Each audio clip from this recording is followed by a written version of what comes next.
अस्सलाम वालेकुम व्यूवर्स, मैं हूँ शिफ़ा ख़ान इस्लामाबाद से 363 सिटीज़ व्लॉग्स में सबसे छोटी। मैं बिल्कुल ठीक हूँ। आई होप कि आप सब भी ठीक होंगे। अल्लाह के करम से एक नए दिन का आगाज़ हो चुका है और एक माँ जो है, अल्लाह ने उसका जज्बा जो है वो सलामत रखा हुआ है। एनर्जी और पेशन के साथ माएँ जो हैं वो हर दिन शुरू हो जाती हैं नए दिन के आगाज़ के साथ ही। ये भी अल्लाह की मेहरबानी है कि अल्लाह ने इंसान के अंदर ये चीज़ रखी हुई है। मुसलसल एक जैसी चीज़ों से उकताहट हो जाती है, लेकिन फिर अल्लाह का शुक्र अदा करते हुए कि अल्लाह ने हमें ज़िंदगी दी है और नेमतों से भरपूर दी है, तो फिर कैसी नाशुक्री। तो बस इसी सोच के साथ एक नए दिन का आगाज़ है और फिर से कामों में जुट गए हैं। यहाँ मैं टेबल की सफाई कर रही हूँ और ये क्लीनर जो है ये ग्लिंट की बॉटल में मेरा होममेड क्लीनर है और ये वही वाला होममेड क्लीनर है जो कि हया ख़ान ने, मेरी सिस्टर है कराची वाली, उन्होंने बनाना सिखाया है और तकरीबन मैं 1.5 साल से उनका बनाया हुआ ये क्लीनर बताया हुआ यूज़ कर रही हूँ और मेरे घर में साफ़ सफाई इसी से होती है।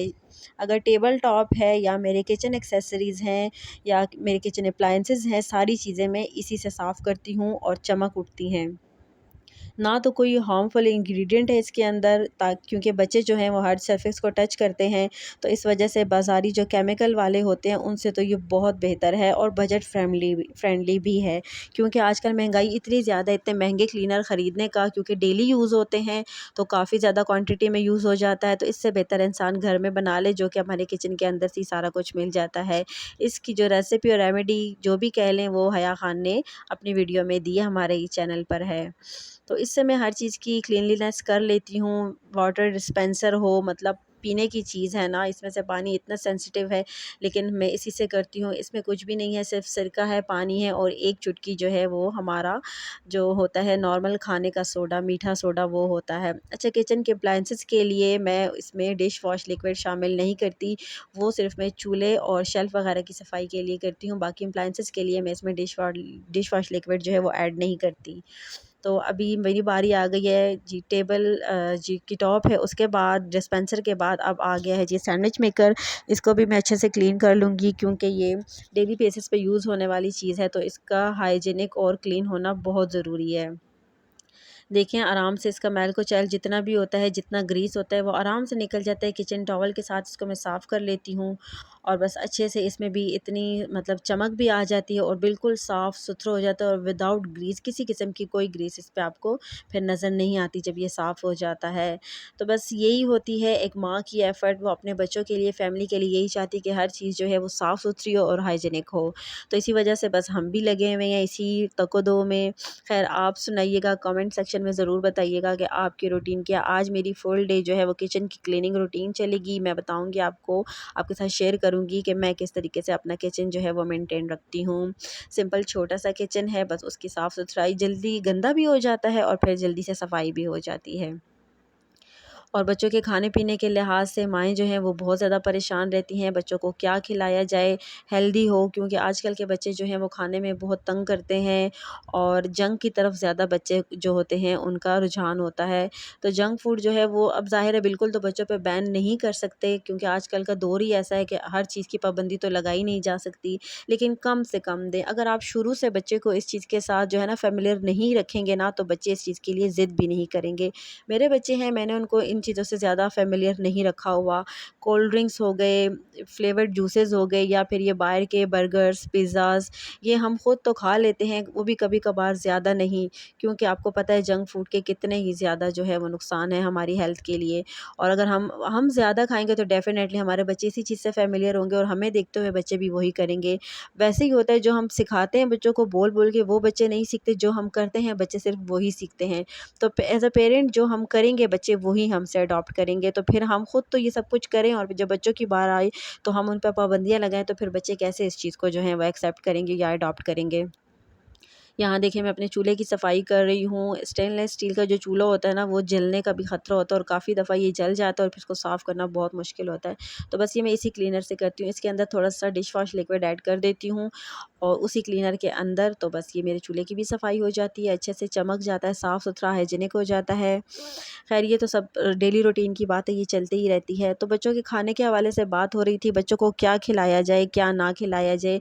बच्चों को सब्ज़ी, गोश्त, चिकन, चावल हर चीज़ का आदी करना चाहिए। और अल्हम्दुलिल्लाह मैंने अपने बच्चों को सब चीज़ की खाने की आदत डाली है। वो डेली रूटीन में जो घर पे खाना बनता है मेरे बच्चे हमारे साथ वही खाते हैं। अगर हम शुरू से बच्चों को इस तरह रखें ना तो फिर हमारे बच्चे ठीक रहते हैं। एक तो मेरे ख़्याल में ये होना चाहिए कि बच्चों को हम बहुत ज़्यादा चॉइसेस ना दें, वैरायटी ना दें। अगर बच्चा कहे कि मुझे ये नहीं खाना, जो बना हुआ है मैं ये नहीं खा रहा, तो फिर माएँ जो होती हैं उनका दिल दुखता है, वो फ़ौरन से कुछ ना कुछ अल्टरनेटिव कि चलें फ्राइज़ खा लें, अंडा बना देते हैं, ये खा लें, वो खा लें। क्योंकि माँओं का दिल जो होता है ना वो नरम होता है डेफ़िनेटली, तो वो चाहती हैं कि बच्चा कुछ तो खा ले। तो इस कुछ तो खा ले के चक्कर में ना हम अपने बच्चे की हैबिट्स बिगाड़ रहे होते हैं। तो हम बच्चों को क्या कहते हैं, चले फ्राइज़ खा लें, चलिए अंडा खा लें, सैंडविच बना दिया, ये कर दिया, वो कर दिया। तो इस तरह की चीज़ों से हमारे बच्चों की हैबिट्स मज़ीद ख़राब हो रही होती हैं और बच्चों को आदत पड़ रही होती है। बच्चों को पता है कि जब हम ये नहीं खाएँगे तो अल्टरनेटिव हमें ज़रूर मिलेगा। तो मैंने ये तरीका रखा हुआ है कि अगर बच्चे कहते हैं हमने ये नहीं खाना, तो मैं कहती हूँ ठीक है बेटा, नहीं खाना तो आप जा सकते हैं टेबल से उठ के, और बच्चे आराम से निकल जाते हैं अगर ना खाएँ। और बाद में जिस टाइम उनको शदीद भूख लगती है ना, तो वो आते हैं तो उनको पता होता है कि अब हमें और तो कुछ नहीं मिलेगा, तो डेफ़िनेटली वो फिर वही खाना उनको दिया जाता है और वही खाया जाता है। मैंने 2-3 बार बच्चों के साथ इस तरह किया, तो अब मेरे बच्चे जो हैं वो बिल्कुल भी खाने में नखरे नहीं करते। आराम से जो बनता है वो थोड़ा, मतलब बच्चे थोड़ा ही खाते हैं, बहुत ज़्यादा नहीं खाते। ठुसाने की ज़रूरत वैसे भी बच्चों को नहीं है कि बस बिठाया जाओ, खूब ठुसाएँ। इससे बच्चे जो होते हैं ना वो हेल्दी नहीं होते हैं। हम उनको स्ट्रेस में लाकर ना ये भी खा लो, वो भी खा लो, ये गलत होता है। जितने बच्चे की एपेटाइट है उतना ही उसको, अगर वो कह दे कि बस, तो फिर उसको छोड़ देना चाहिए। मज़ीद एक भी बाइट उसको ना खिलाएँ तो बेहतर है मेरे ख़्याल में। बाकी हर सबका जो होता है अपना एक तरीक़ाकार होता है, लेकिन ये एक सजेशन है, अगर इस पे अमल करके आप देखें तो आपको ज़रूर फ़ायदा होगा। और बच्चा एक टाइम पे, उनको ये बच्चों को ये आदत बनाएँ कि जब टेबल लगे तब उसी टाइम बैठकर खाया जाए। हर वक़्त खाने की आदत ना, ये इससे भी बच्चों की जो हेल्थ जो है आजकल बहुत ज़्यादा अफ़ेक्ट हो रही है। तो मैंने यही रूटीन बनाई है, घर में जब टेबल लगता है खाने का तो बस बच्चे उसी वक़्त आते हैं। शुरू-शुरू में अगर बच्चे थोड़ा बड़े हो रहे होते हैं, ग्रोइंग एज में, तो वो अगर कहें कि हमने नहीं खाना, तो मैं उनको फ़ोर्स नहीं करूँगी और मैं उनको कहूँगी ठीक है। लेकिन नेक्स्ट टाइम जब उनको भूख लगेगी तो वो कहेंगे, तो मैं उनको वही चीज़ दोबारा ऑफ़र करूँगी कि बेटा वही बना हुआ है, आपने वही खाना है, तो और तो कुछ नहीं हो सकता, क्योंकि घर में जो खाना बनता है वही खाना पड़ता है। तो इस तरह बच्चों की जो हैबिट है वो डेवलप हो जाती है। वो सब्ज़ी भी खाते हैं, दाल भी खाते हैं, गोश्त, कीमा, चावल हर चीज़ बच्चे आराम से खाते हैं। बशर्ते हाइजीनिक और साफ़-सुथरा बना हो और स्पाइसी ना हो, क्योंकि बच्चे अक्सर जो हैं वो स्पाइसेस से भागते हैं। स्पाइसेस की वज़ह से बच्चे खाना पसंद नहीं करते हैं। तो मैं इसी लिहाज़ से ख़्याल रखती हूँ, मैं स्पाइसेस बिल्कुल नॉर्मल से डालती हूँ, घर के सादा मसाले, नमक, मिर्च, धनिया, ज़ीरा पाउडर, यही चीज़ें ऐड करती हूँ और इन्हीं से बहुत अच्छा टेस्ट डेवलप भी हो जाता है खाने का। तो बस कोशिश किया करें आप सब भी मेरी तरह, क्योंकि मैंने भी इसी तरह देख-देख के सारा कुछ सीखा है और मेरे हस्बैंड ने इसमें मेरी बहुत हेल्प की। उन्होंने मुझे शुरू से कहा था कि बच्चे को ना अल्टरनेटिव और वैराइटीज़ नहीं देनी, अगर आप देंगी ना तो बच्चे ना इस चीज़ से बिल्कुल भी हट जाएँगे और उनकी हैबिट बन जाएगी कुछ भी खाने के टाइम पे एक्स्ट्रा डिमांड करने की। तो शुरू में तो मुझे अजीब भी लगा कि मैं कैसे बच्चे को भूखा छोड़ दूँ, लेकिन 1-2 बार जब मैंने किया और मैंने ये खुद एक्सपीरियंस किया तो मुझे अंदाज़ा हुआ कि उनकी बात बिल्कुल ठीक है। अगर बच्चे के पीछे ना पड़ जाएँ, वो कहते हैं कि बस खाओ, खाओ और खाओ। कहते हैं बच्चे को छोड़ दें, बच्चा दोबारा आएगा ना डेफ़िनेटली उसको पता और कुछ नहीं मिलेगा, वो वही बैठ के खाएगा। और कितनी देर एक बच्चा भूखा रह जाएगा? एक दिन में 3 घंटे, 4 घंटे, 5 घंटे, इससे ज़्यादा बच्चा भूख बर्दाश्त नहीं कर सकता। डेफ़िनेटली वो उसी खाने की तरफ आएगा जो घर में बना हुआ है। तो इसी तरह उनकी हैबिट डेवलप हो जाएगी। बजाए इसके कि हम फ़ोर्स करें, डाँट-डपट करके, मार-पीट के अगर खिलाएँ, तो फ़ायदा कोई नहीं होने वाला। इससे बच्चे जो हैं वो मज़ीद जो हैं वो फेड अप हो जाएँगे उस चीज़ से। तो फ्रेंडली तरीके से खिलाएँ और ख़ुद बैठकर खाएँ। जो पकाया जाए ना बच्चे के सामने खाएँ, उसकी तारीफ़ करें, तो बच्चे इस चीज़ को लर्न करते हैं कि हाँ, जो बना हुआ है वो वाक़ई में बहुत अच्छा है और हमें खाना चाहिए। तो इस तरह की आदतें होती हैं जो बच्चों के अंदर आ जाती हैं अच्छे से। तो छोटी एज में थोड़ी एफ़र्ट करनी पड़ती है, फिर आपको लाइफ़ टाइम के लिए ना सुकून मिल जाता है, बच्चे हर कुछ आराम से खा लेते हैं। तो इन टिप्स के ऊपर अमल कीजिएगा। अगर अच्छी लगी हों तो वीडियो को शेयर भी कीजिएगा, लाइक भी कीजिएगा।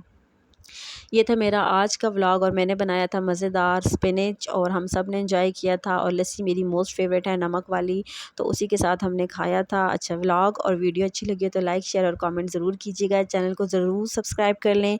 इंशाल्लाह मिलते हैं नेक्स्ट वीडियो में, तब तक के लिए अपना बहुत सारा ख़्याल रखिएगा। अल्लाह हाफ़िज़।